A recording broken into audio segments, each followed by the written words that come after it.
వాళ్ళ భర్తను ఆ నామినేషన్ వేసే క్రమంలో దానికంటే ముందు వాళ్ళ ఇంటికి వెళ్ళి అక్కడ కిడ్నాప్తో మద్యంలో మూత్రం పోసి చాలా దారుణంగా కత్తులతో పోటీ చేయడం ప్రయత్నం చేసి భయపెట్టించి పోటీ చేయకుండా ఉండాలని చెప్పేసి చేసినటువంటి సంఘటన మనం చూసినాం. అది రీసెంట్గా వారం క్రితం జరిగింది. అది రాష్ట్ర వ్యాప్తంగా కూడా సంచలనమైంది.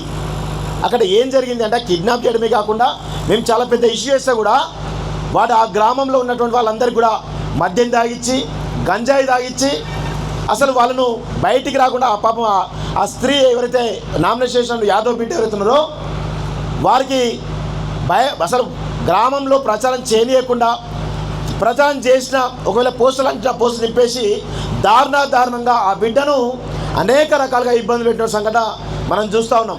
అయితే ఇక్కడ విషయం ఏంటంటే ఆ యాదవ్ బిడ్డ పోటీ చేస్తూ చెప్పేసి మాదిగ బిడ్డ విత్డ్రా చేసుకొని యాదవ్ బిడ్డకు సపోర్ట్ చేసిండు.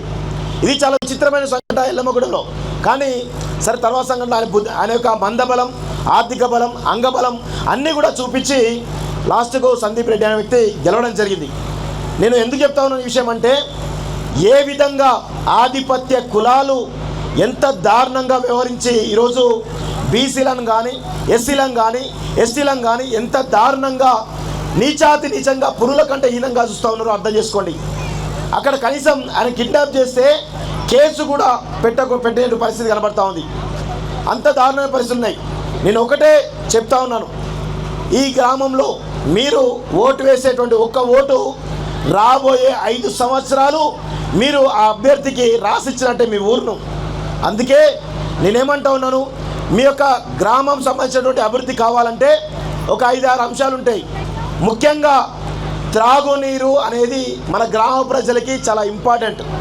అదేవిధంగా మన గ్రామంలో ఉండేటువంటి రోడ్లు, డ్రైనేజ్ వ్యవస్థను ఎప్పటికప్పుడు క్లీన్ చేయాలి, ఆ రోడ్లను వేపియాలి, ఆ డ్రైనేజ్ వేపియాలి. ఆ యొక్క విచక్షణ ఉండాలి ఆ యొక్క సర్పంచ్కి. అదేవిధంగా గ్రామాలు దేశానికి పట్టుకొమ్మలు.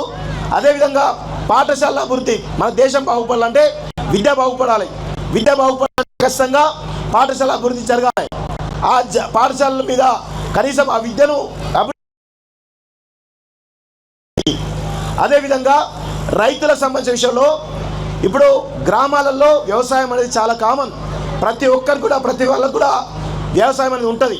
ఆ వ్యవసాయం అంటే రైతులకు సంబంధించినటువంటి ఏవైతే పథకాలు ఉంటాయో, కేంద్ర ప్రభుత్వ పథకాలు కావచ్చు, రాష్ట్ర ప్రభుత్వ పథకాలు కావచ్చు, ఇవన్నీ కూడా రైతులకు వచ్చే విధంగా ఆ పథకాలకు తెలిసే విధంగా ఆ నాలెడ్జ్ ఉండాలి. అదేవిధంగా మహిళలకు రక్షణ. ఈరోజు గ్రామాలలో కొంతమంది వ్యక్తులు, ఉన్నత వర్గాలు కలిసి గ్రామ యువతను గంజాయికి అలవాటు చేస్తూ ఉన్నారు, మద్యానికి అలవాటు చేస్తూ ఉన్నారు, వివిధ రకాల అలవాట్లకు చేసి ఈరోజు మహిళలకు రక్షణ లేకుండా చేస్తూ ఉన్నారు. సో మహిళలకు రక్షణ ఉండాలి. ఆ ఉండాలంటే ఖచ్చితంగా మీ గ్రామ సర్పంచ్ మహిళల పట్ల గౌరవంగా ఉండే విధంగా ఉండాలి ఆయన క్యారెక్టర్. అదేవిధంగా యువతకు ఉపాధి అవకాశం కలగాలి. ఇవన్నీ కూడా ఉండేటువంటి అభ్యర్థిని ఎన్నుకోవాల్సిందిగా నేను కోరుతా ఉన్నాను.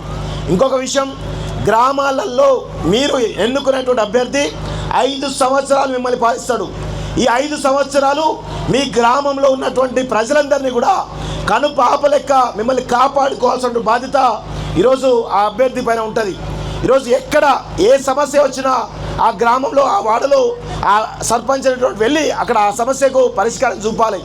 వాడలా తిరగాలి, ప్రతి ఒక్కరితోటి మాట్లాడాలి. శత్రువైనా మిత్రువైనా ఎవరితోటైనా మాట్లాడే విధంగా ఆయన యొక్క ప్రవర్తన ఉండాలి.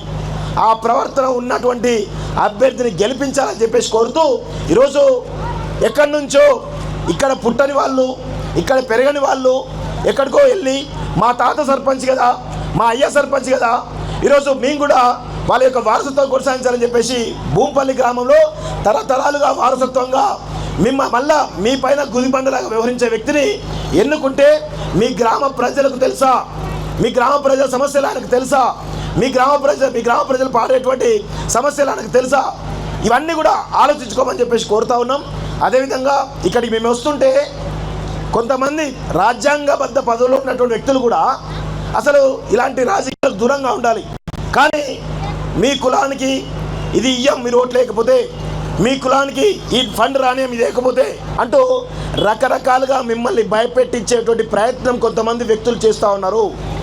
వాళ్ళకి బుద్ధి వచ్చేలా ఆధిపత్య కులాల వాళ్ళకి కావచ్చు, రాజ్యాంగబద్ధ పదవిలో ఉండి భయపెట్టిస్తున్నటువంటి వ్యక్తులకు బుద్ధి వచ్చేలా రేపటి రోజున ఓటు హక్కును మీరు వినియోగించుకోండి, స్వేచ్ఛగా వినియోగించుకోని చెప్పేసి కూడా మేము కోరుతా ఉన్నాం. ఎందుకంటే ఈరోజు మీరు వేసేటువంటి ఒక ఓటు ఏదైతే ఉందో బహిరంగంగా వేరు, ఓన్లీ ఒక బాక్స్లో మాత్రమే రహస్యంగా వేస్తారు.